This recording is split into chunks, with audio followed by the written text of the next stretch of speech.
Welcome to my latest experiment. This is a big one, the one I've been waiting for all my life. What is it? Try to imagine all life as you know it stopping instantaneously and every molecule in your body exploding at the speed of light. Oh my God. The cream will rise to the top, oh yeah. And I am the voice of the voiceless. And there is no one that does it better. The Guy and Harley podcast, streaming all over your face. Perhaps that was the most important part. Can you dig it? Can you dig it? Can you dig it? Pigville on the internet. I like the way you do that. Right there. Swing your hips when you're walking. Let down your hair. I like the way you do that. Right there. Lick your lips when you're walking. That make me stir. My name's Harley Neville. Welcome along to the Guy and Harley podcast. And that was Chingy from his one and only... No, he's had a couple of big songs, but it was probably the one that is most remembered from over a decade ago. Can you believe that Guy said that there would never be any Chingy lyrics on the Guy and Harley podcast? Outrageous. Out of respect for our fans, I said that. But yeah, last week I said that that Chingy had an old song that I liked that was about his grandma dying. That is absolutely false. It was not Chingy. It was Jaquan. It was Jaquan. So I have zero connection to Chingy. Another rapper from 10 years ago. That well, had one hit. over a decade ago that had one hit. Yeah. Yeah. All right. So welcome on to the Guy and Harley podcast. This has been another momentous week, jam-packed full of adventures and productivity. And when I say week, I mean, 2 weeks or so. Sorry about that. Kind of. Well, we tried our best. We did. We recorded 2 podcasts in a row to try and get ahead of the demand, supply and demand.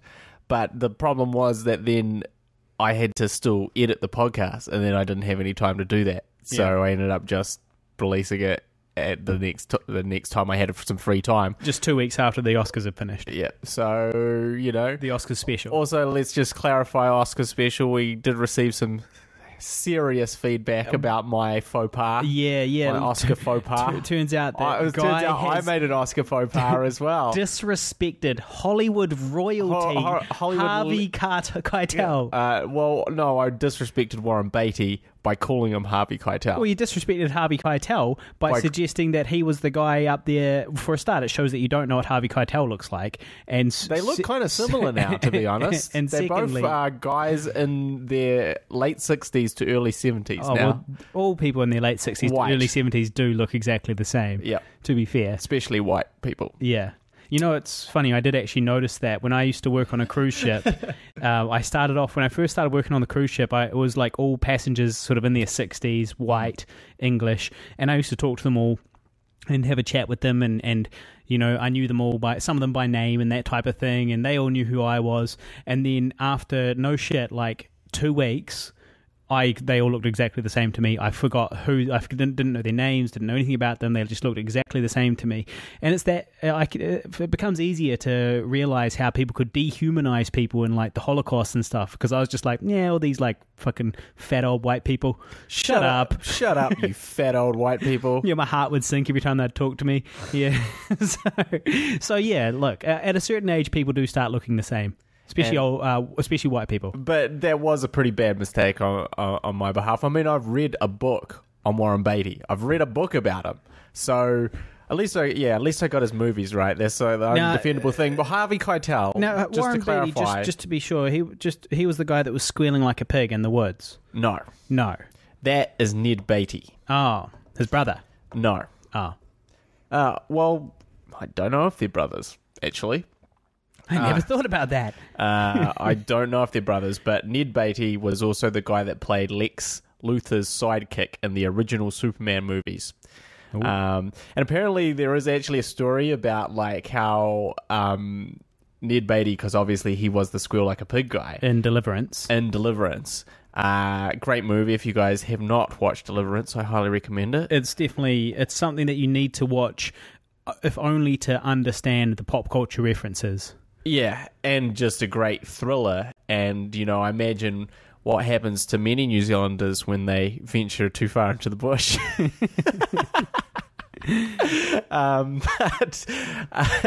Anyway, so apparently, on another film, 25 or 30 years later, someone sort of made an offhanded joke, and Ned Beatty was kind of like, "It never goes away. It just never goes away." Well, of course, because not. He had no idea when he did that was going to become this thing.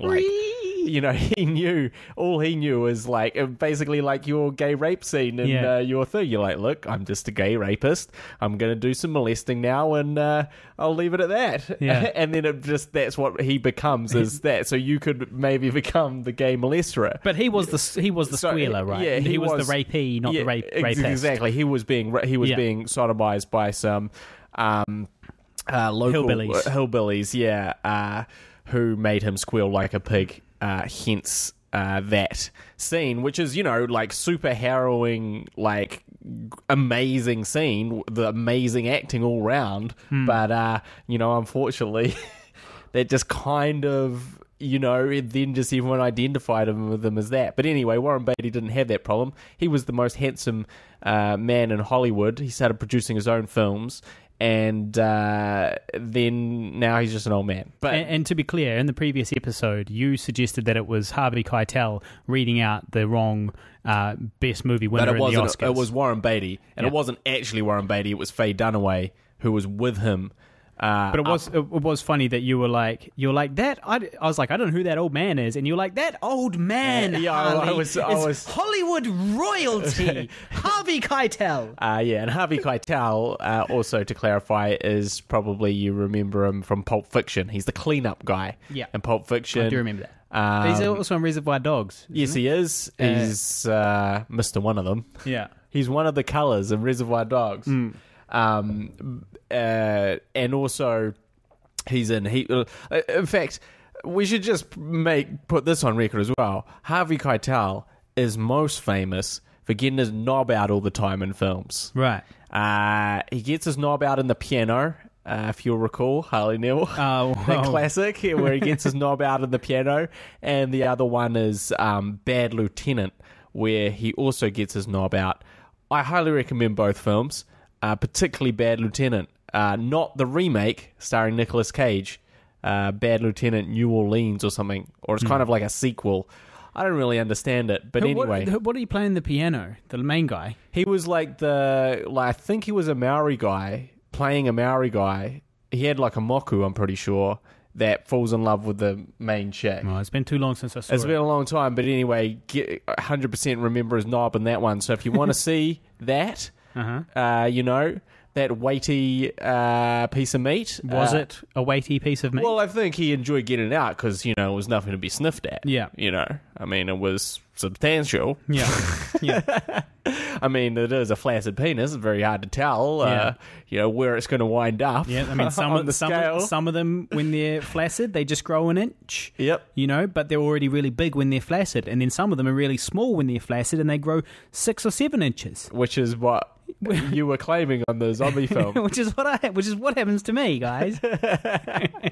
which is what you were yelling to anyone that would within earshot when you were on the zombie film and you had to do a nude scene where you had a cocksock on. It was embarrassing. I mean, we have touched on this before, but it was very embarrassing to go directly after Mike Edward, the hulking behemoth. And you're not talking about his physique. His physique in terms of his muscles. We're talking about the pet roll that was dangling between his legs, barely concealed by a bloody rugby sock. Barely contained by a rugby sock, whereas my one was, I had this tiny little ankle sock. And it still had a dangly loose bit at the end.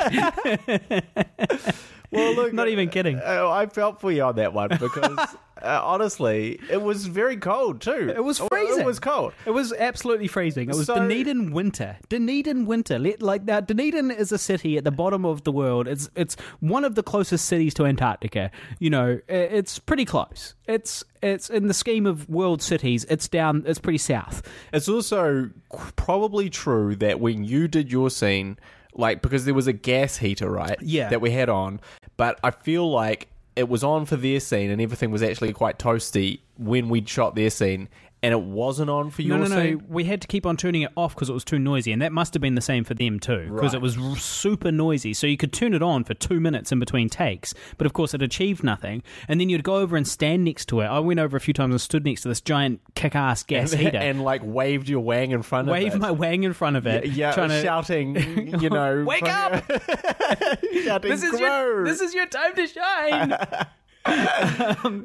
Not now. Yelling obscenities at it. And so but the problem was that I was I'd go stand next to the heater, and then I guess because of the sudden change in temperature or whatever, I got kind of heat rash all down around my thighs and it didn't look good. It didn't look like I had a massive rash all around my groin area, which is never a good thing. Rashes are usually a bad sign, and so I couldn't even stand next to the heater because then I'd end up all red and rashy looking. And also, just to clarify, when it is cold, your penis can shrink to the size of a prepubescent child. Yeah. That can happen. Yeah. It just goes away. It just hides. Cocaine dick. It's gone. And that's just the way it is. And, if anyone were to see it there and cast judgment, the judgment would be very harsh. It wouldn't be. They would be like, this guy has a micro penis. No, there was definitely some disappointed. No, it's definitely. There was definitely some disappointed extras. It's definitely macro. Not micro. It's macro. Yeah. But yeah, so I understood. I felt for you because I was like, yeah, look, if it's cold, it's cold. There's one amazing photo, but we probably won't share it on the Guy and Harley podcast of that, which is basically it's a photo of your groin, just a close up seen through the camera. Yeah.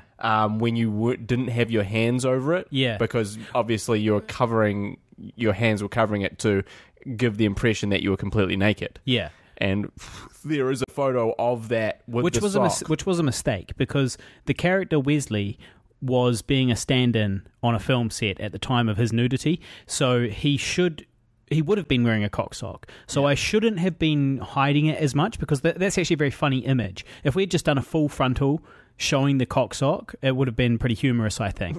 I don't know if you would have been laughing, mate. If you see this photo, I don't know if you would have been so on board with the idea, to be perfectly honest. Well, send it through to me. I'll send it through to you. And we'll judge if it's going to go up on the podcast page. Yeah, I mean, I've got a reputation to uphold. I was going to say, I can 100% judge that it's not.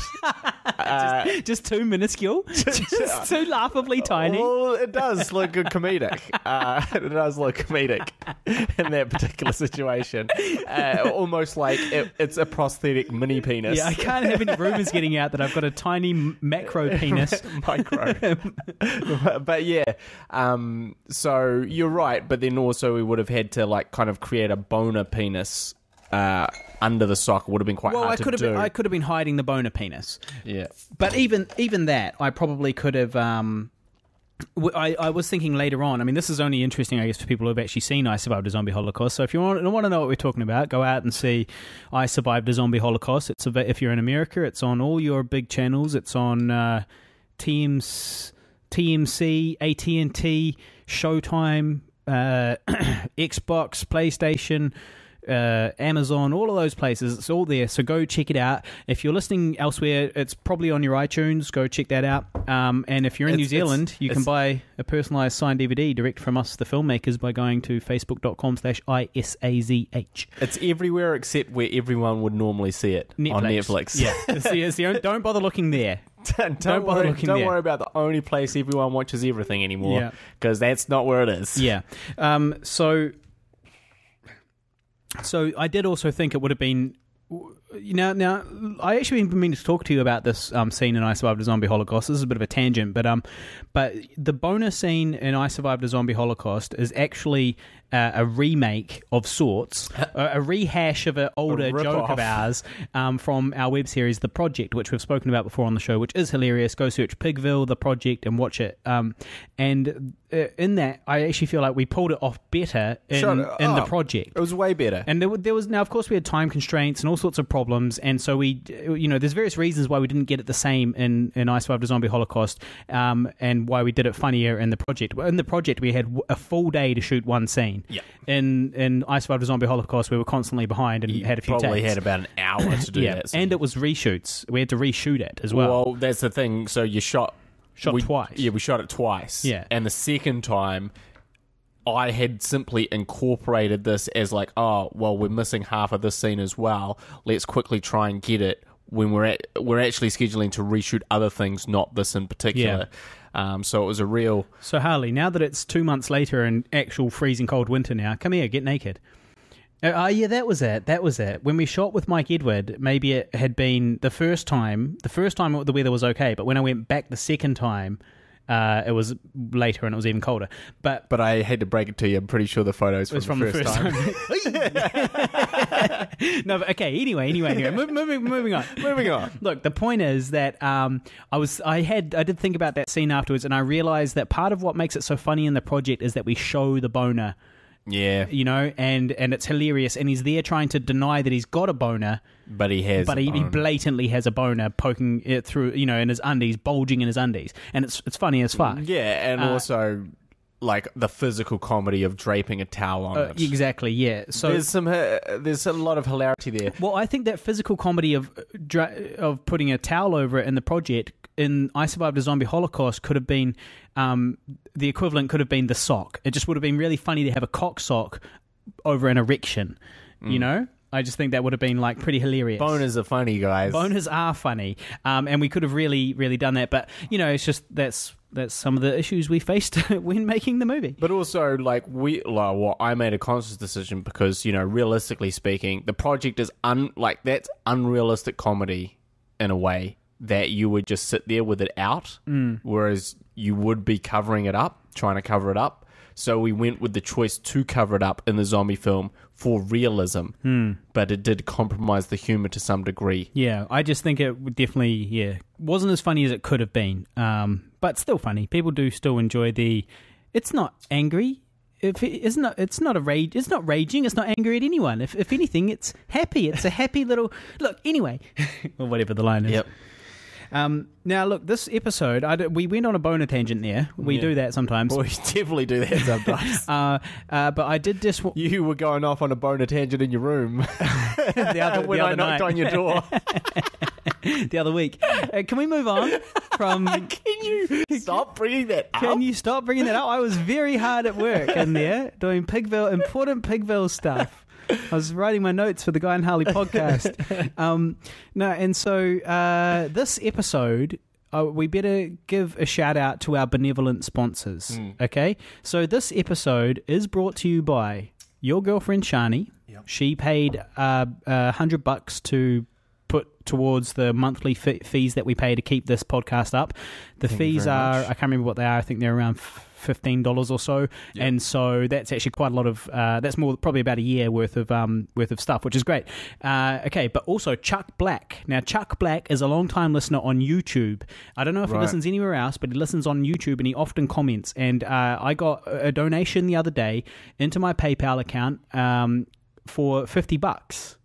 Bam, just like that. And he said, this $50 is for you guys to go and have some drinks on me. So that's what we're doing. Chuck was like, I'd like to buy you a beer. And so we took that money, Chuck, and we used it to buy some Steinlager Pures, which we used as a prop in a scene recently for a pickup of older that we were doing, and we of course drank them afterwards with the cast and crew and enjoyed them thoroughly. And then that was half the money. And then today we're drinking some Hoegaardens, which are a rare treat for us. Normally I drink shitty cheap beer. Yep. Today we're drinking some delicious Hoegaardens, sophisticated, while we do this podcast, and that's all thanks to you, mate. So Chuck Black. Thank you very much. We do appreciate it. And they're going down an absolute treat. They are. I should add. Absolute treat. Now, we also received a couple of new patrons this month. Jamie Oxley, he's a truck driver from Australia, and he actually said, he sent me a message. I'm just calling it up here. He sent me a message saying, crap, I lost it. What did he say? He sent me a message saying, this is going to lead to our next topic. I love the podcasts. I love the Uber files. I'm a driver too, so I take my hat off to all Uber drivers because there's no way that I could put up with drunk cunts. Amen, brother. So instead of being an Uber driver, I drive trucks all over Australia. I've been meaning to give you guys $2 a month. That's nothing, let's face it, but every little bit helps. That's true. And you know what? He gave us $4 a month. Every little bit does help, and that's awesome. Yeah. Now, with regards to which way you should face up and down the street in the last Uber argument that we had, I would say it would depend on which side of the street you live on. If you're on the left, you should face down the street. If you're on the right, you should face up the street. I would say that 90% of people would get into an Uber on the left side.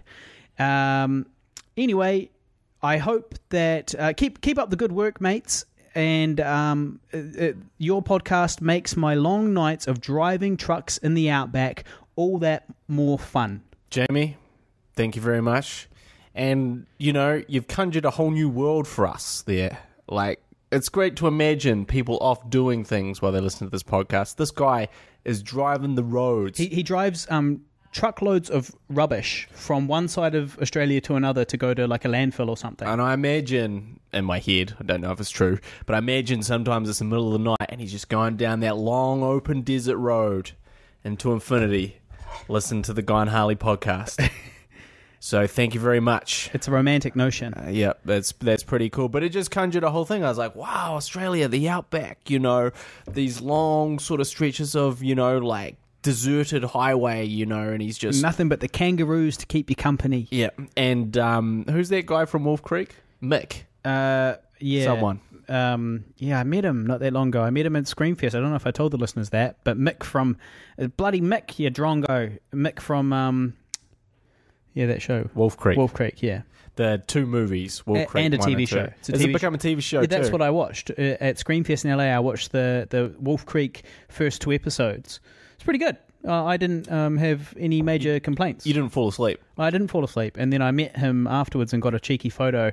Admittedly, he was only half enthusiastic about having a photo with me. Admittedly, he was quite reluctant. He was like, yeah, okay, just let's make it quick. He was like, yeah, look, but please stop talking. And he was like, you an Aussie, are you? And I was like, nah, Kiwi. And he was like, was it something like, oh, well, I won't hold it against you. It's not fucking some bullshit. And you're like, I won't hold it against you, mate. I won't hold it against you that you've parlayed this one great role into fucking 50 shitter versions of it. What? Well, like he did Wolf Creek. That was really good. That was amazing. Has he been in a bunch of other shitty horrors or something? Wolf Creek 2 arguably was pretty not very good. I don't know about the TV series, can't comment on that. But he's also been in, I watched another film and it was like, starring blah, blah, blah from Wolf Creek. And I was like, ooh, cool.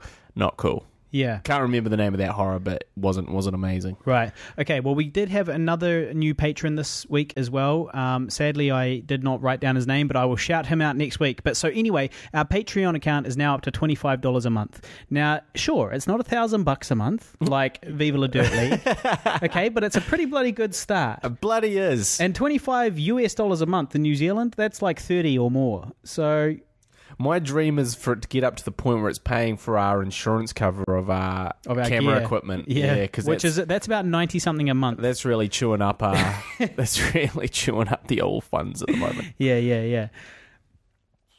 Now, I also got another bit of Uber feedback that you'll be happy about, Guy. I saw. Is this Jason Combs? This is Jason Combs. He illustrated with a detailed diagram, which I really enjoyed. Yeah, he did. And I think that's pretty great. Now, fuck me. He's lost it. I haven't lost it. He's lost the bloody plot. I just thought I could click on it and it would take me there. It didn't. Okay. So, why don't you talk about something for a second, Guy? Well, I do have a new episode of the Uber Files to open Okay, I up. got it fixed. Oh, great. Don't worry about it. Moving on. So last week, Guy and I had an argument about whether the which way the Uber should face when it's picking me up. At the end of a dead-end street, my argument was that it's a dead-end street, so just when you pick me up, like, because I come outside, right? So I'm not standing there. I'm not standing there and then he comes down and turns around in front of me. It's more like he comes and I come outside. So he should be facing the right way when I come outside. Now, Jason Coombs, long-time listener, big supporter, he says, as a member of the Hardy Hundy, the Filthy 50, he is an original Filthy 50. He's an original. A Patreon supporter, a user of Uber, and a holder of master's degrees in city planning and urban design, please allow me to address the Guy and Harley Great Uber Dispute. First, you'll see how I imagine that Guy sees the situation, and he's got a map showing the Uber maps and so on of where you would be. And he may or may not have given us his address at the same time because he's got screen grabs here. He's definitely got a place that he was at some point at. So if I was an internet creep, I would start hanging around there. But anyway, he's a handsome man. He is. He's got a good beard, or sometimes beard. Sometimes he's got a good beard. I've noticed him with a beard. He's definitely documented photos with him with a beard, but I think he may have shaved it now. Right. Okay. So anyway, and then he says, well, look, the gist of it is that Harley is completely wrong.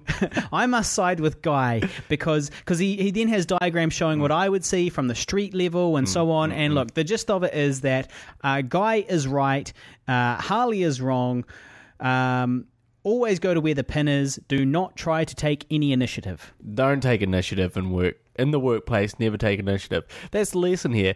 Also talk about a dead-end street. That argument was a dead-end street. That argument left me at a dead end.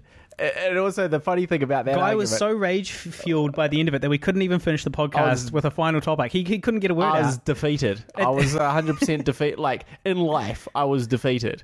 I had to... And the annoying thing was, I then went, pretty much straight after that to Uber and, had this issue. So I was reminded of the argument over and over again as I was on the other side of the street to people. Yeah. And I was just like, oh, for fuck's sake. Yeah. Well, look, for fuck's sake. I'd like to open up a new segment. What's that? It's like the Uber Files, but it's my version. The Uber complaint. They're complaining about Uber driver files. No. Well, do you know that Uber means super? Do you know that? Did you know that? I knew it meant I guess I knew it meant sort of exceptional. It means super in German. That's what it means. Yeah. So you are, as an Uber driver, you are Superman. Well, if they could only pay me they were... Superman doesn't get paid. Well, so neither do Uber drivers. Anyway, the Uber Files. I just thought I'd open up the Uber Files. It's my segment now. I got an Uber the other day by this guy. He was a really nice guy, and I was his second customer ever. That was his first night, and I was his second customer ever. I'm going to go on the record as saying that's a classic Uber tactic. Oh, to say that you're the second Uber ever? Yeah, so basically... I've never had it. So basically what happens is there's a bunch of Uber drivers. I don't do it. I just tell them how long I've been doing it for because I'm an honest, upstanding citizen. But there's a group of Uber drivers that basically whenever someone goes, so how long have you been doing this for? They go, oh, I just started actually. Yeah. Oh, this is my first night. Or, oh, I've only been doing it a couple of weeks because then... You're nicer to them? No. With the rating? Yes. So, no matter how much you fuck up, they go, oh, you know what? He's only just started. Yeah. I'll give him a break. Yeah. And so it's very duplicitous fucking angle to run. Well, he struck me as being genuine, but, I didn't put him under the interrogation. It's quite funny because I was talking to a passenger and they were like, yeah, it's really weird. I've had 3 people say it's their first time Ubering, or their first or second time Ubering, and I was like, yeah, that's weird. Bullshit is what it is. Well, I believed this guy. I did believe this guy. So this guy, yep. So it's his second customer ever. Fucking shows up on the wrong side of the road. I was like, oh boy, yeah, look over here, you dumb fucking Uber driver. My bloody chips are getting cold. fucking, his car was quite tidy, although it fucking should be, considering I'm his second customer ever. That's right, yeah. And then should be immaculate. Exactly. It was, to be fair. And then he starts taking me some goofy way, and we're just about to go down the street we should go down, and very last minute and way too late, I say to him, take that turn over there on the right. Last minute, doesn't show enough initiative, doesn't make the turn, pulls over to the left, kind of on the road, but not really on the road, kind of half on it, half off it, wondering what's going on, What was his GPS telling him to turn down there? No, GPS told him to go a different way, but I don't care, fucking show some initiative, you dumb Uber driver. And so, look, he seemed like a nice guy, but I was like, sorry, kid, that's a 3 from me. Oh my God. And then I broke the news to him about the star rating too, just to watch him squirm, because he reckons he didn't know. I was like, oh, if it goes under like 4.3 or something, you get like an inquiry or something. Yeah. And he was like, what? And I was like, yeah. So you might want to look into that. He's like, so you've done 2 trips. The first person probably didn't rate your trip, and I've just rated you a 3. So guess what? You're fired. You fucking hit the bricks, pal. You're fucking done. See you later. Yeah. And then as I left, so you ended his fucking career. entire career. Yeah. And then so as I left, I gave him a parting piece of advice. I told him to keep moving during rush hour, because I hear that's a thing. To take, as in take back streets, and as long as you keep moving rather than sitting in traffic, you're still making more money from the customer, and the customer feels like you're achieving something. I've given that a lot of thought. I don't really think it's that true. You don't think? Not really. Yeah? Because it really, the fundamental is kilometers gone, right? Now, Exactly. whether you creep up to that stop sign or you drive up and stop. No, but it's not talking about constantly moving and creeping. Yeah, right. What it means is if you have the option of sitting in the main flow of traffic and going through the lights and all that stuff, and it's going to take 20 minutes, or driving the back streets and going all these other ways, and it's going to take 20 minutes. That's your two options. Go the back ways, because then the customer feels like you're still achieving something, but in reality, you're actually charging them more money because you're getting more money per kilometre rather than sitting there for 20 minutes and only getting a few kilometres in. You know what I mean? Yeah. So it's a way of cheating the customer out of a bit of extra money when you're working on rush hour. Well, I just feel like unless those back ways are really a distance of more than how much could they be? More than 500 meters, difference? There wouldn't actually really be a difference. He just doesn't really know how Uber works. But we'll see. Also, the other thing is that, yes, I mean, the thing is when you come to a halt, so if you're going slower, you are making fractionally more money. I had the worst Uber person the other day. They're going a real short distance, right?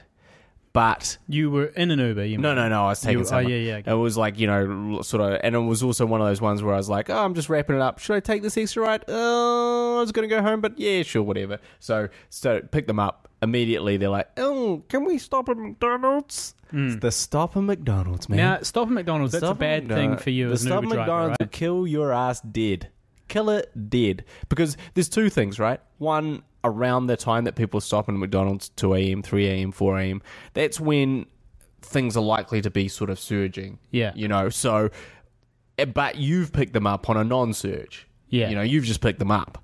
And so already, that extra period of time, costs them $1 and it costs you 10 minutes, 20 minutes, And so basically, I was like, and that's the thing is, but you don't want to say no, because if you say no, they'll stare you down. Yeah, but why can't you say, I'll drop you at McDonald's, you call another one after your McDonald's is done? Because they'll stare you down.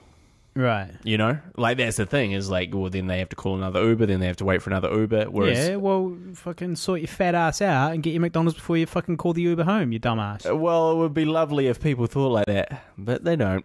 Well, me personally, my Scroogey ways, I would hate the idea of sitting in an Uber trying to pass through the fucking drive-through. But you got to remember, it's no K, so it's only that 20 cents a minute or whatever it is, or slightly less. Which is really pretty affordable, Which you then blow by ordering your own McDonald's on the way through anyway. You go, and give me the chicken mac, thanks. I'd like to try that new one. I tried that new one. Was it horrible? Like it wasn't good. Why would you put gherkins with chicken? It doesn't make any fucking sense. Well, McDonald's. Also, the sauce, the Big Mac sauce, really goes well with a meat patty, but doesn't really go with a chicken patty.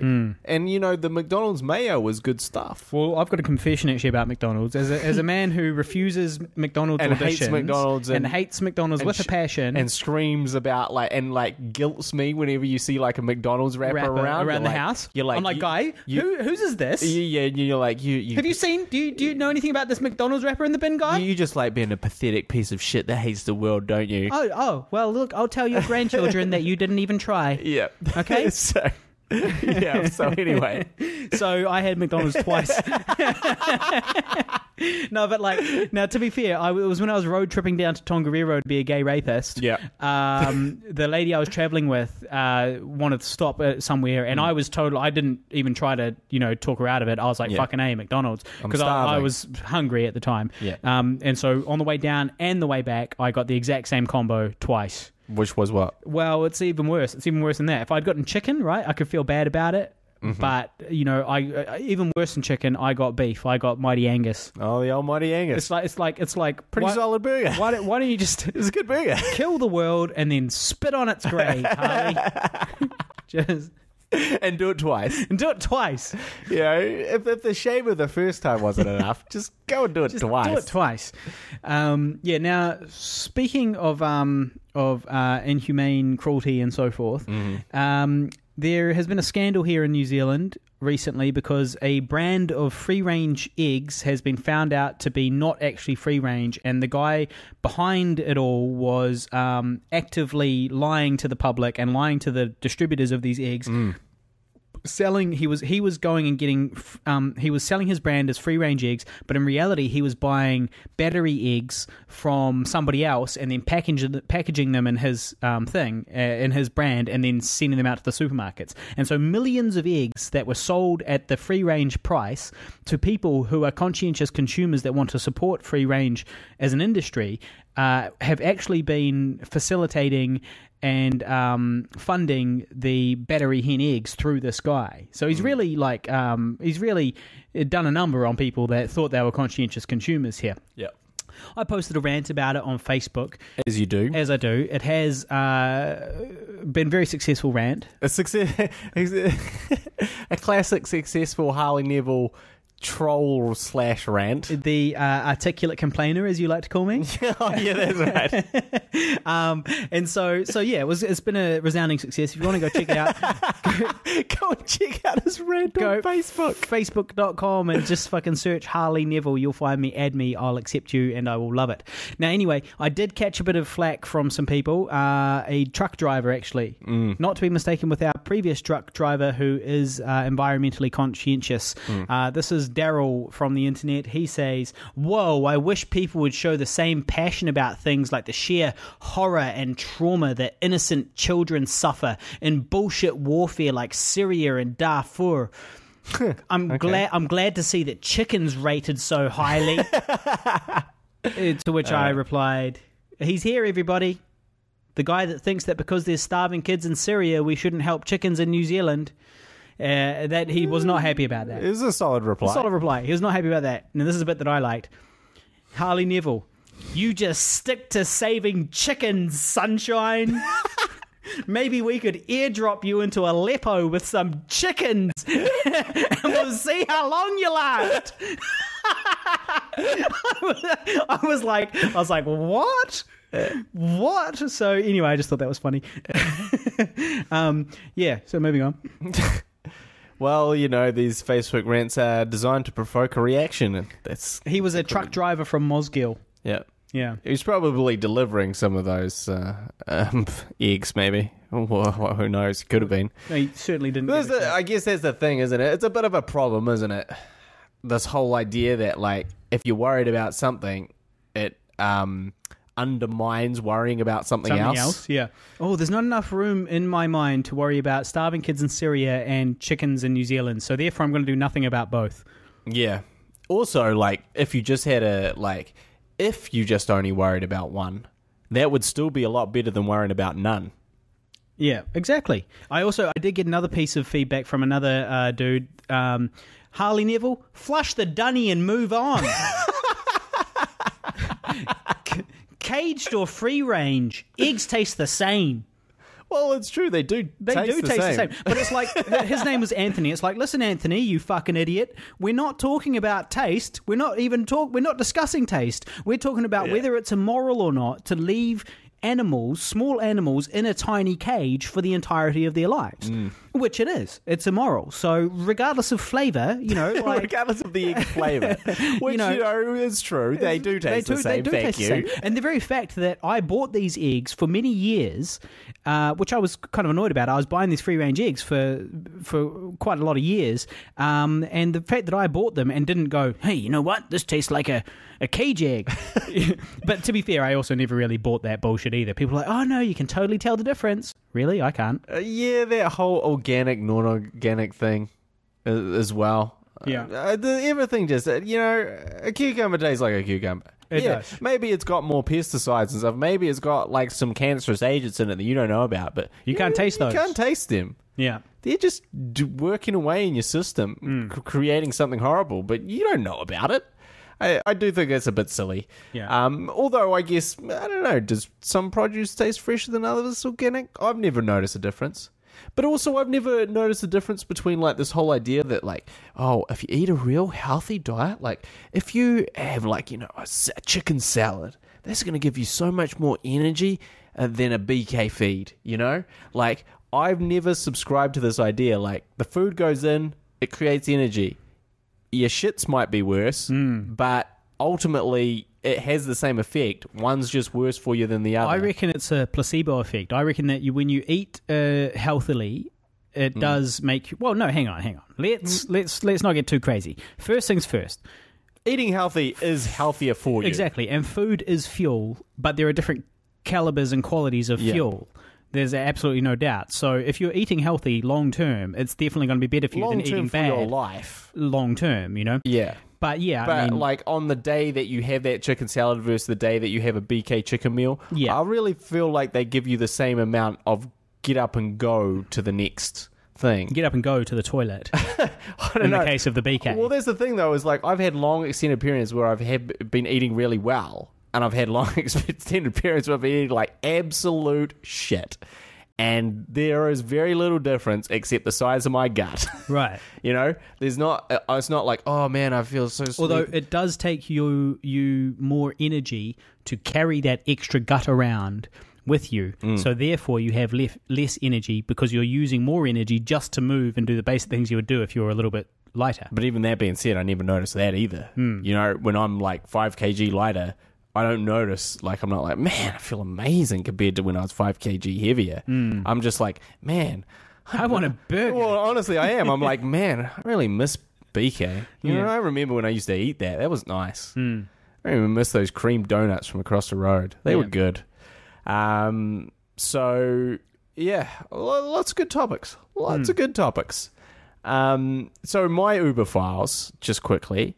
The Uber file. The Uber file. I'm the Uber. I like the segment to be called I Am Uberman. Guy likes to be called I Am an Uber file. I am an Uber file. And so anyway, I was Ubering the other day. And sometimes you wind up in crazy places. So I was out in a place called Dairy Flats in like Silverdale, which is basically really almost out of Auckland, but not quite. It's sort of like a 40-minute drive away from... Did you have to drive 40 minutes to get out there? Or was it like you took a ride which took you somewhere, which took you somewhere else, you ended up out there anyway and you accept the ride? Basically, I sort of did one 30-minute ride out there. Right. And then I kind of went a little bit further out. And then I sort of drove 10 minutes away from that one to take me to this new place, and then 10 minutes away. Now, out in this place is basically farmers and rich fucking cunts. Mm-hmm. That's the two people that live out there. So either you have like some farmland and you're doing some legit farming, or you live in a giant mansion. But it's kind of annoying because it's quite far away, but you live in this mansion. And so I ended up like sort of picking up people from a couple of mansions, with a gate that has to open. So you park outside the gate, and then the gate has to open, and then you drive literally longer than you'd like to walk to get to the mansionist house. I did that, and it was a bit eye-opening for me. But anyway, so I ended up taking this couple away from one of these mansions to a house party, also out in the middle of nowhere. And were they like, "Why don't you come in, bro? Come in for a beer." That's exactly what happened. Oh, really? That's exactly what happened. That's cool. So basically, I was driving around, and we ended up sort of driving into this. It gets a bit. This is when Uber gets scary because one. You're never around this area normally. It's not city. It's not even a little bit out of the city. It's like way the fuck out. So obviously things are not lit anymore. There's no street lamps anymore. And there's just these sort of open roads of blackness, right? And so I've got a call, but I can't answer that because we're podcasting. I do have it on silent. Why don't you accept it while I go take a leak?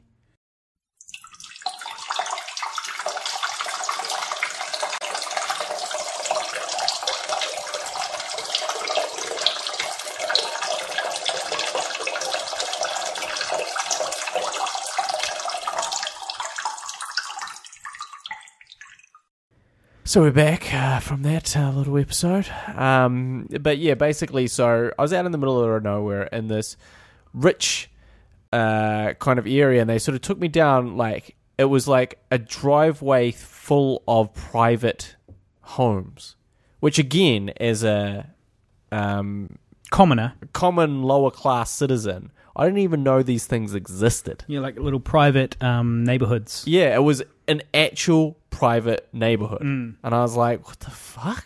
I was really quite shook by the whole thing. I was like, what? I've experienced those. They have these? It's like an actual, gated, a legitimate gated community. Yeah. And I was like, holy shit. So anyway. I've experienced those in Mexico. It's where all the well-to-do people stay to keep all the riffraff out. Yeah, well, apparently Paul Henry lived 2 doors down or something like that. Paul Henry does not want to live amongst the plebs because the plebs are going to be harassing him every time he walks in and out of his house. Even if he lives on Greyland, it's fucking Paul Henry. Yeah, people will be harassing him about stuff. He wants to live in a gated community where everybody understands the rules. And so anyway, so we drove out to this place, and they're like, "Oh, well, why don't you come in?"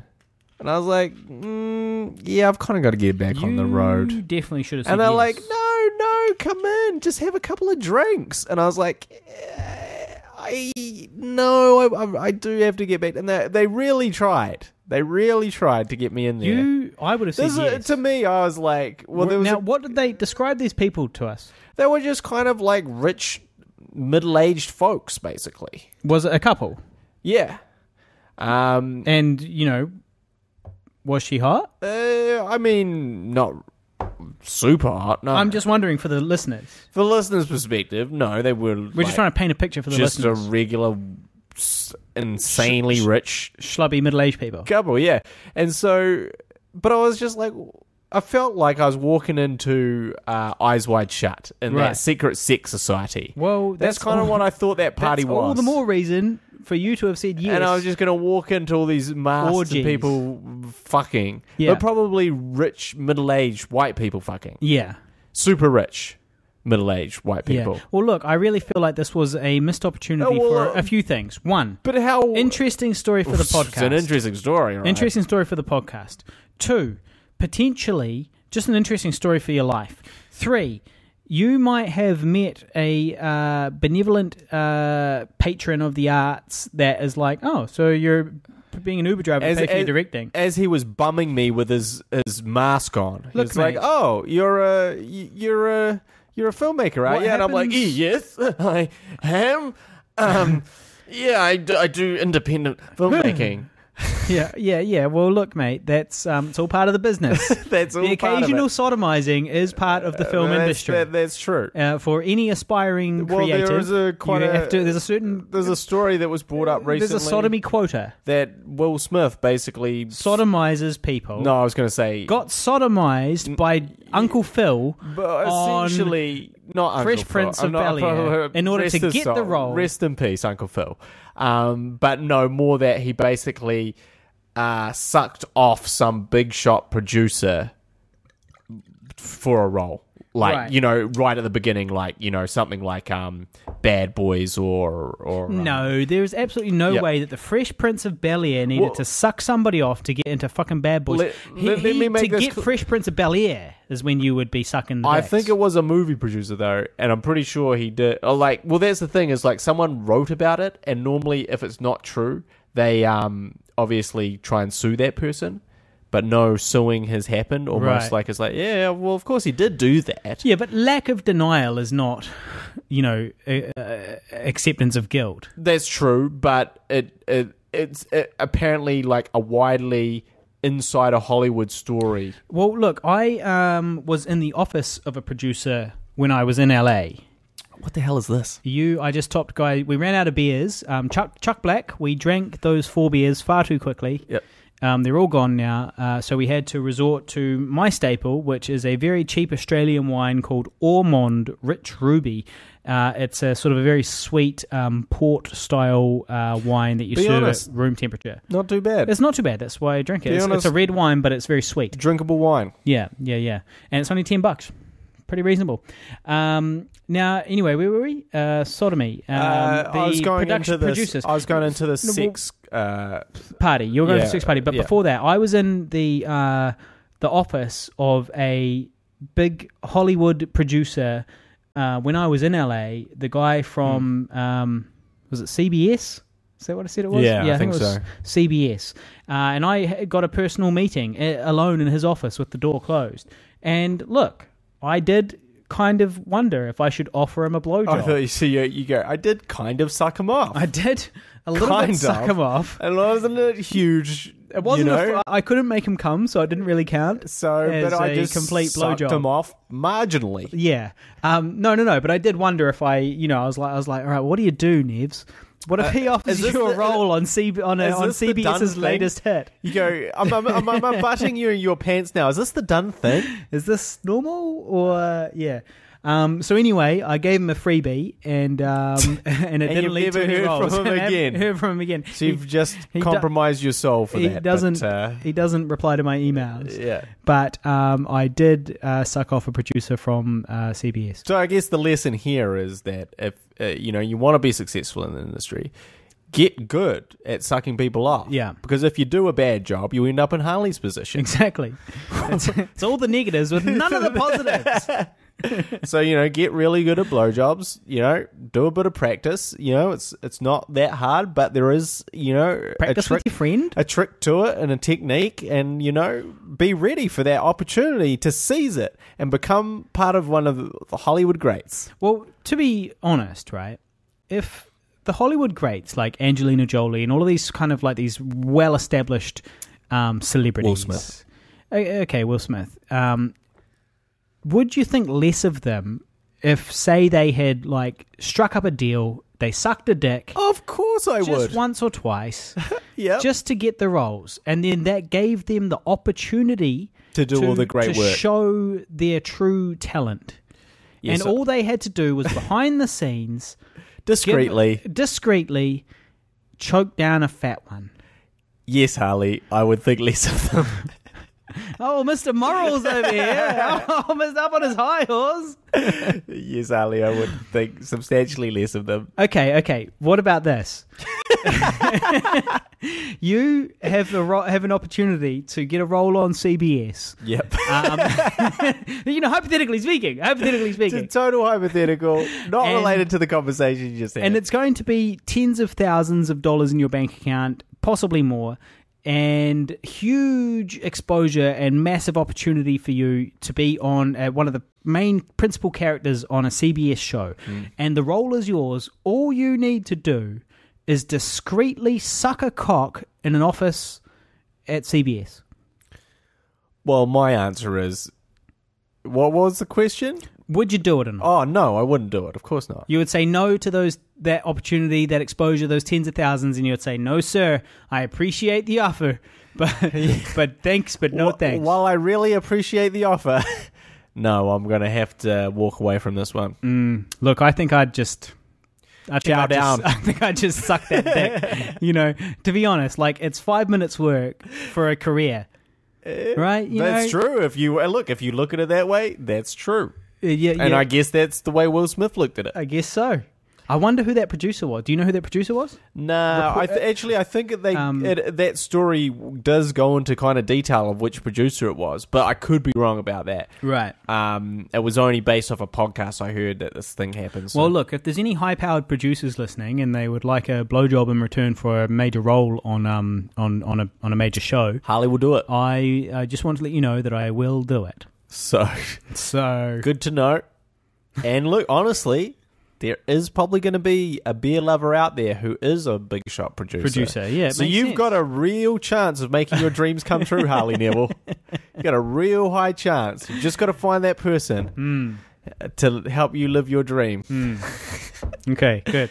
Speaking of living the dream, well, we haven't really got into any of our topics. No, we haven't. But yeah, what were you going to say? Well, what happened with the party and you didn't go in? Ultimately, I had to say no. But also, like, I was out, like, this is like 45 minutes out of well, obviously, Auckland. you could only have one drink anyway. So I could only have one couple of lines drink. of cocaine and one drink. And also, like, this conversation of, like, oh, hey, how's it going? Like, this total room full of strangers and what are you doing here? naked wearing sex masks. And you're like, I'm the Uber driver. Exactly. Like, it's really weird. Like, oh, I'm the Uber driver. Well, Yeah. okay, what are you doing here? Oh, they asked me to come in and have a drink. Oh, well, please be our guest. Too much honesty. That's your problem, guy. You don't tell them that. You go, yeah, I'm mates with Joe and Samantha, and you know, I came around with them.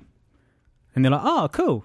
Oh, no, Me? that's nice. And then they're like, I'm nobody. So he's mates with Joe and Samantha. Sweet. Well, in that case, he's part of the inner circle, and let's fund his web series. In that case, pull your pants down. Pull your pants down. Pucker up. Yeah, so anyway.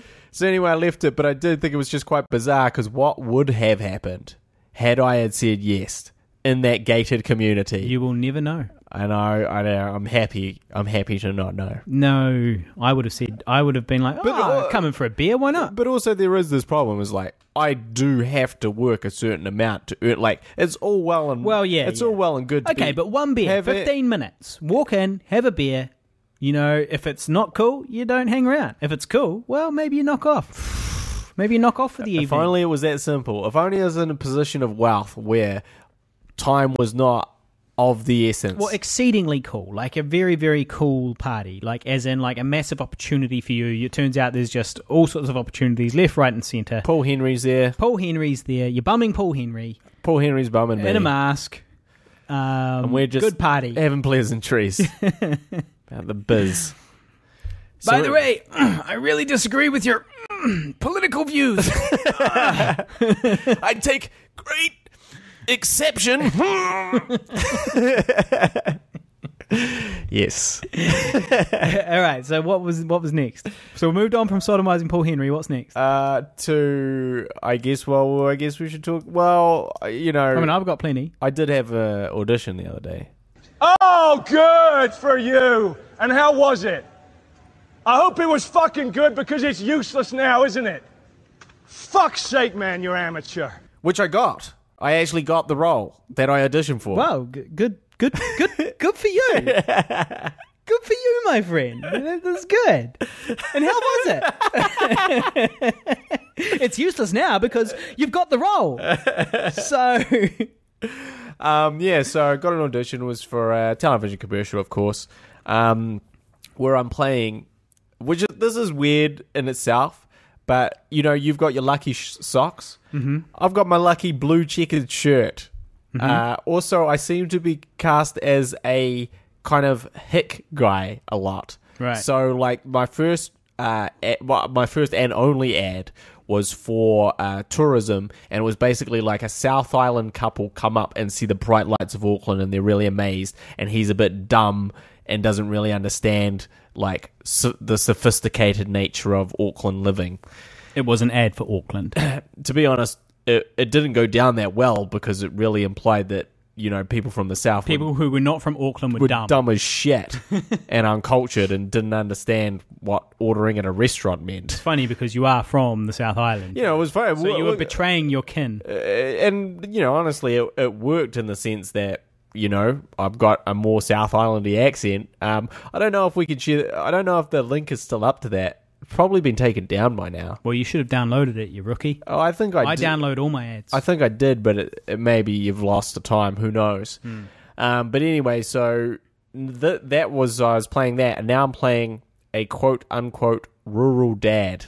And I walked in with that same blue checkered shirt from 4 years ago or whenever it was, because I was like, what do I have that's rural daddish?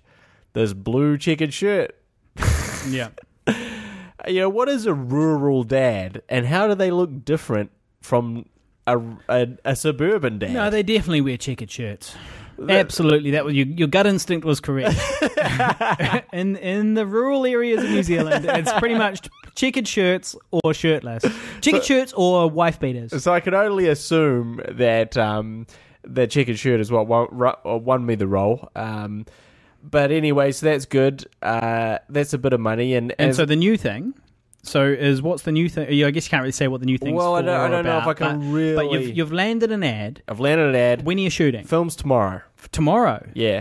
And unfortunately, so they're filming it out in Coatesville. Coatesville is out on the North Shore, and it's actually very close to the area where I was taken in this rich. Oh, yeah. So it's probably some rich mansion somewhere. Well, probably if you'd gone to that party, you would have met the producers, but just saying. So anyway, I'm heading out there, but unfortunately, call time is 6:45 a.m., which means that I really probably have to get up around 5:30 a.m. 6:45, that's pretty outrageous. Who the fuck starts that? I've never started that early on I'm sure I have on a set of some description, but never on a commercial. Well, the real problem with these... Maybe I start at 7 sometimes. I never really thought about it, but... 6:45, it makes a big mental difference. Well, the problem with starting early on like ads is like, look, you're there for 1 or 2 days tops, but normally just 1 day. Now everyone is going to look like absolute shit. You've ensured that by because no one's got any sleep. There's no way. Doesn't matter how much sleep you get. I think if I go to bed at 8 p.m, which I'm not going to do. Well, considering that's an hour from now, but you in less than 12 hours you're going to be on set. But even if I did, I would still look like crap at that time. And because I've got up that early, I'll look crap and be crap. Well, also, you're fucked because you are physically incapable of having an early night. I know. Because it's a real issue. Because you keep such whack hours. Like last night, I literally went to bed at 5 a.m. Yeah. And now I've got to get up at 5 a.m. the next night. Yeah, you're Just think about that for a second. Fucked. And also, if I will recall the last ad, where for some reason they didn't put any makeup on me. Same sort of issue where basically, like, I tried to go to sleep and I couldn't because I was like, I've got this big ad tomorrow. I'm excited, So I probably slept for like 2 or 3 hours and then got up at the crack of dawn and looked like crap and didn't get any makeup. I'm just sincerely hoping I get makeup this time. Yeah, surely you will. Well, good luck with that. We all wish you the best. So there's a little hint of resentment in that. No, absolutely not. No. We all do wish you the best. The listeners and I, we all wish you the absolute best. And I would just love to say good luck with that. No, but you are fucked because it's so hard to go to sleep early. Like I find it hard to go to sleep before midnight. Yeah. And I don't keep hours anything like what you keep. You're a full-on nocturnal, so you're fucked. I'm a creature of the night. Smoke a big doob in an hour or so, you'll be sweet, bro. Just smoke a big doob, close the curtains, lie down in bed, shut your eyes, you'll be fine. Shut your eyes, have a major have a major wank, and then go to sleep. Now, I too have an audition. Yeah, and it's on Thursday. Today is Tuesday. It's on Thursday, and it's for a product with a casting company that I was shortlisted for last time I auditioned for them. So it's the same product. It's a continuation of the same storyline and the same gag with the same people, the same director, all of that stuff. And last time I got put on the shortlist and then I got put on hold, which meant it was down to me and like one others or maybe 2 others. I don't know. So I was on hold last time and I didn't get the role. And then this time they've decided to continue the series. And they have called upon me for an audition, so that's good. Because I hardly ever get auditions through this company too. This is the casting company is one that I don't go to very often. So they clearly remember me from last time when I got shortlisted for the same series. So that's really great, and that's on Thursday, and that pays if I get it $6G. Well, that's the only issue with the ad I'm doing is it does not pay that amount. Well, were you going to tell the listeners? Well, I'll give you a hint, but probably I won't go into too specifics, but it's under 2. Under 2. It's about a quarter under 2. And when you... do the maths, guys. It's roughly a quarter less than 2. And then, obviously you take off tax and agent fees, and it's quite substantially less than that. So it's not like a big windfall such as you have had several times recently. Well, not recently. Last big windfall I had was what? Fucking my commercial in Australia was at the end of 2015. Yeah. And it's now the beginning of 2017. Yeah. So that was quite a while ago. Well, it was still a good windfall. It was a good windfall. Whereas for me, this is just as I said to Harley, I was like, basically you're going through life as if someone has their foot on your throat and they're pressing down with all of their weight. And then something like this comes along and it just eases a little bit and you go, and take a gasp of air.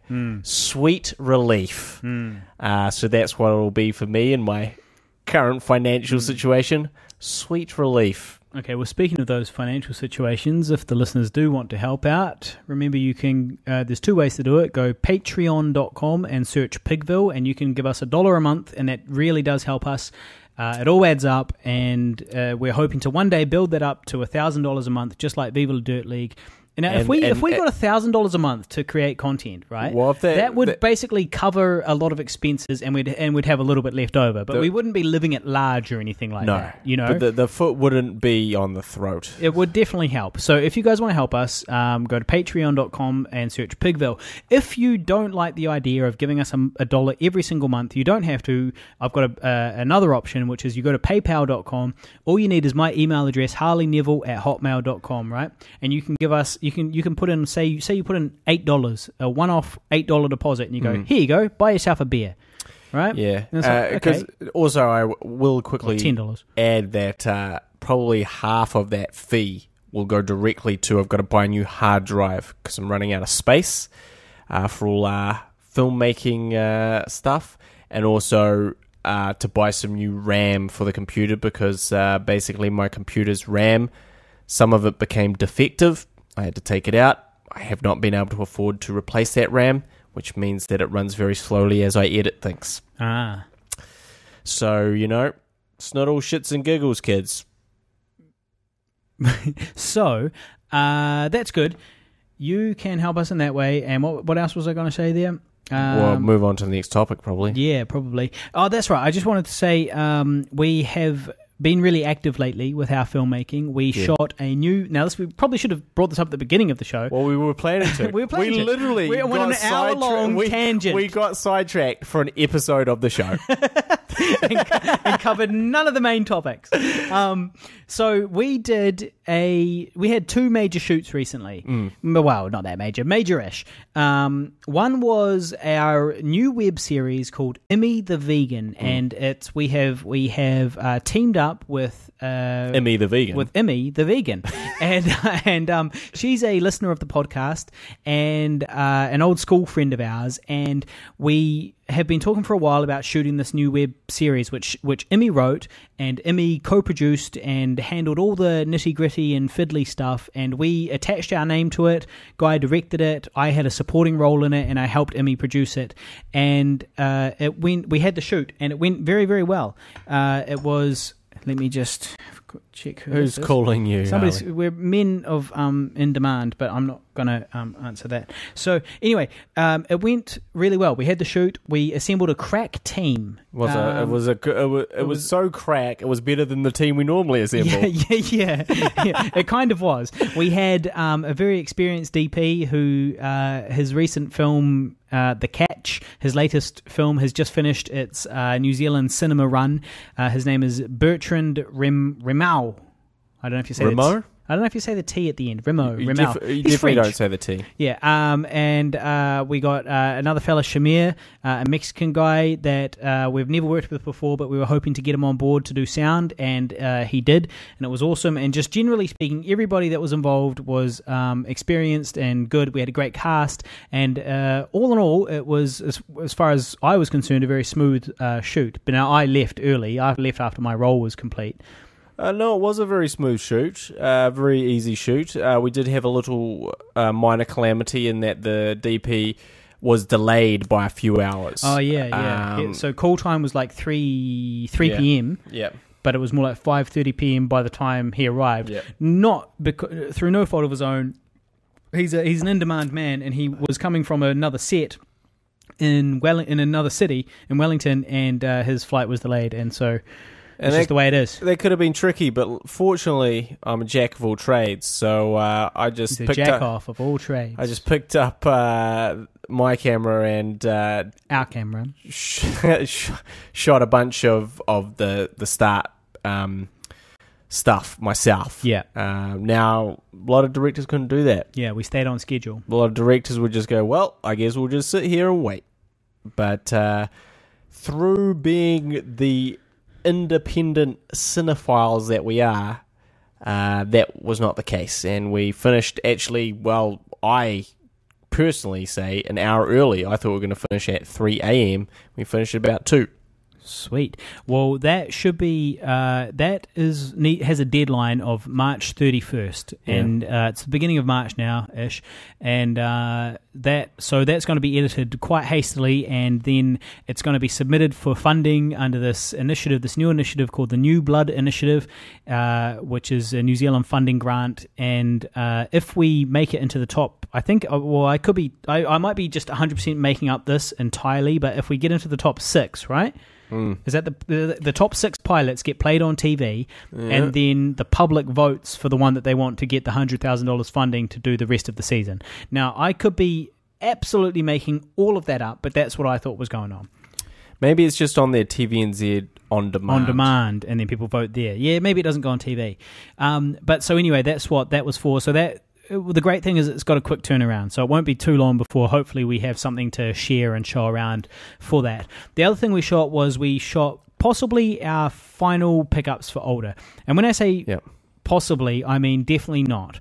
But possibly the last major scene that we have to reshoot. We can maybe. Hope. Right? Yeah. So we shot this scene, and we had a little baby, a little 2-year-old running around who had to be my son, and it's kind of this little scene. And that also went very well, and was also a crack team of much the same people. Yeah, and the thing about that is, this is probably, I guess the third time we'd worked with a kid, but the last kid we worked with is a little baby. Yeah. So the last 2 kids were both little babies. And so a baby is just a big lump of meat that, sits in your arm and occasionally cries and shits itself. Doesn't do anything. It's just a blob. Yeah. It literally has no consciousness because it doesn't. You don't remember anything you were when you were that age. You don't remember sucking on a titty. Not until you're at least 5. You don't remember sucking on your mum's tit. Not at least till you're 5 years old, Harley. No, do you remember that? Sucking my mum's tit? Yes. No, absolutely not. Of course. But I don't know if it's because it's so long ago, or because I've blacked it out. You go. I don't know if it's because it was 10 years ago, or if it's because it was a bad memory. Yeah. Jokes. Good jokes. Jokes about sucking your mum's tit. Jokes about sucking your mum's tit when you're 24. Yeah. 23. But anyway, so, they're very, essentially docile. What are they going to be doing? Nothing or crying, basically.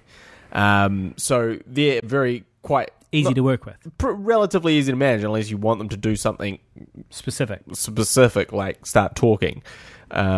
Whereas with a 2-year-old... They've got a mind of their own. They are. They've evolved from the blob. They're no longer the blob. They've got some thoughts. They've got some ideas. And they don't want to act in films.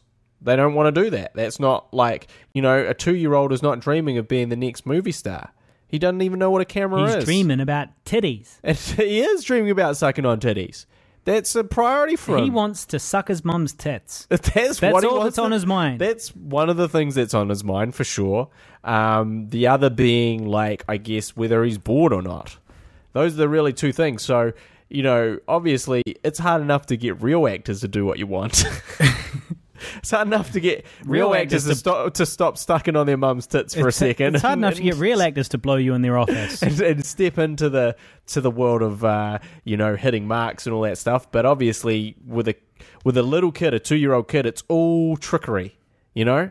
And so, you know, the day started off a little bit grim because he was not behaving. He was not behaving. He was not doing anything we wanted him to. He didn't want to come anywhere near me, and I'm meant to be his dad. He was horrified by you to begin with. Mm-hmm. He threw a tantrum and threw himself on his face. It was pretty hilarious. In disgust. He just did like the biggest face plant. It was like if he was an adult, he would have broken his nose. Yeah, but because he was a little kid with a little malleable nose, and he's close to the ground, and he was just like, and just face planted into the ground, and then screamed. Nothing to do with the face plant. He just screamed because he was angry about something else. We were holding a toy and we didn't give it to truck him. And we didn't give it to him because we were trying to get a shot of him reaching for the truck.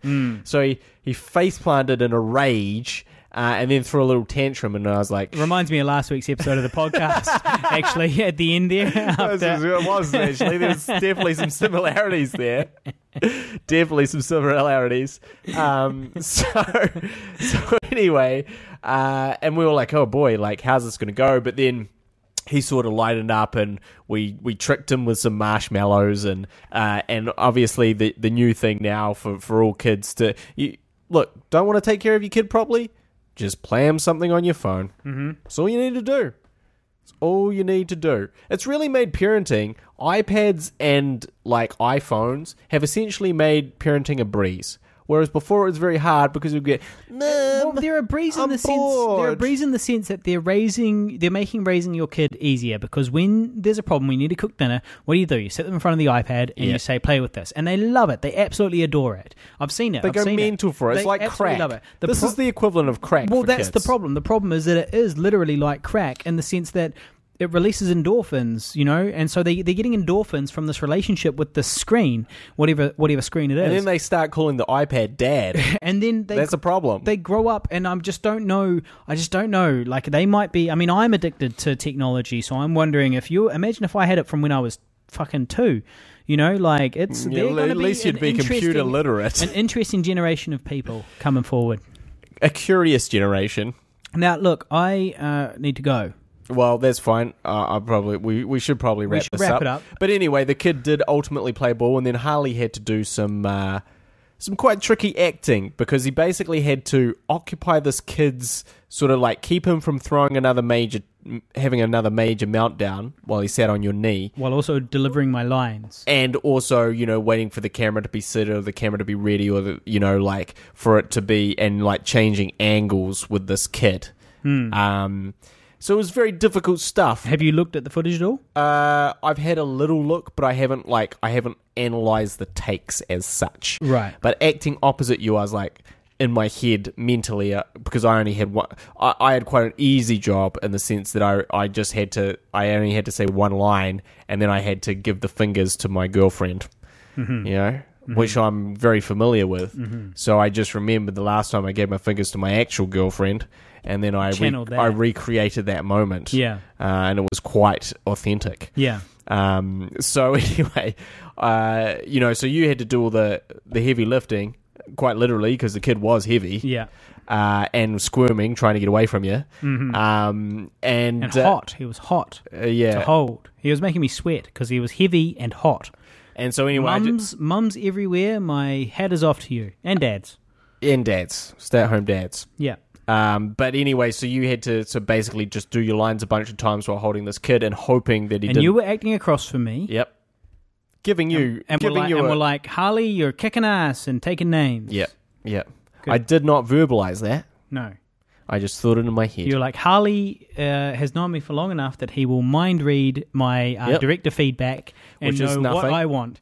Well, to be honest, if things are going right, my director feedback is nothing. Yeah. If it ain't broke, don't fix it. That's right. And honestly, I really do believe this. I don't want to overcomplicate things. If you're doing a good job, I don't want to interfere with that with making suggestions. I think that directors have a really bad habit of always like coming in and going, "Hey, well, think about this and think about that, and have you considered all these things?" And then the actor goes, "Oh, well, now I am, but I'm kind of trying to think of all those things to adjust, and I kind of fucked up everything now." And now I just can't all my preparation. I literally just forgot my lines because I was thinking of all the things you told me. And so I think, just give a direction here, an adjustment there, and don't get in the way of it. If it's going well, it's going well.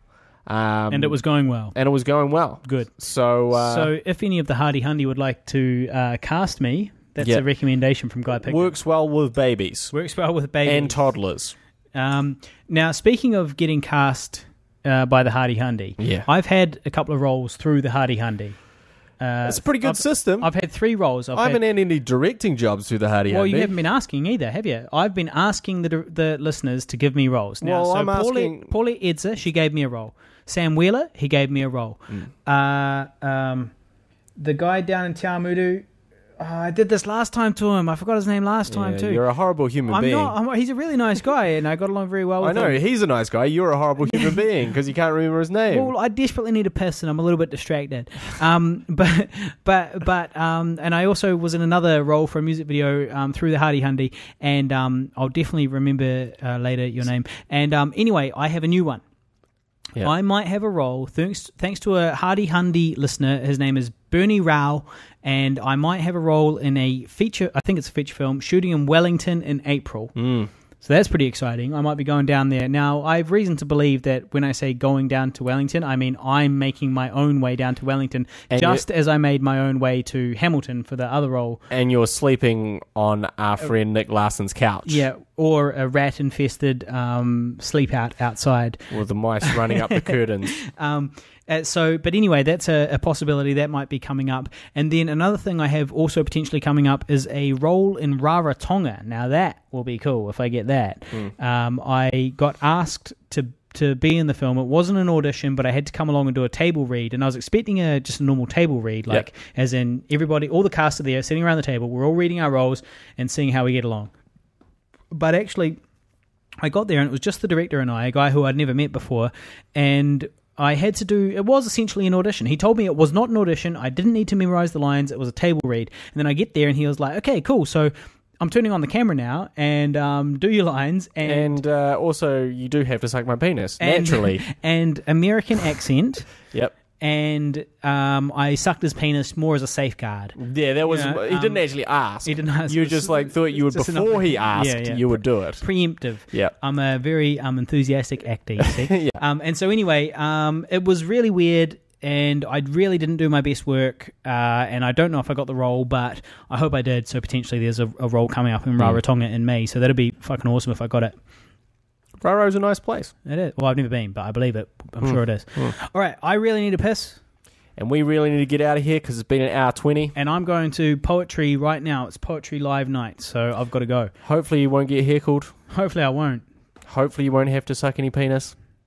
But there's no guarantees in this life. In the poetry world. There is no guarantees in this life. All right, so if you want to support us, remember you can. HarleyNeville@hotmail.com is all you need for PayPal. Otherwise, patreon.com. Search Pigville. You can give us $1 a month to keep making these podcasts and our videos and all the other stuff that we do, and that does really help us. Otherwise, just go to facebook.com/GuyAndHarley and hit like, and also... The other great thing you can do is give us a 5-star rating on iTunes for this podcast. It really does help us. We can't emphasize that enough. It is important. So please go and give us a 5-star rating on iTunes. Also, if you're out there on the road, on the outback, driving that truck, keep on keeping on, brother. See you next time. You've been listening to the Guy and Harley podcast, proudly brought to you by Pigville Productions. Laugh it up, fuzzball.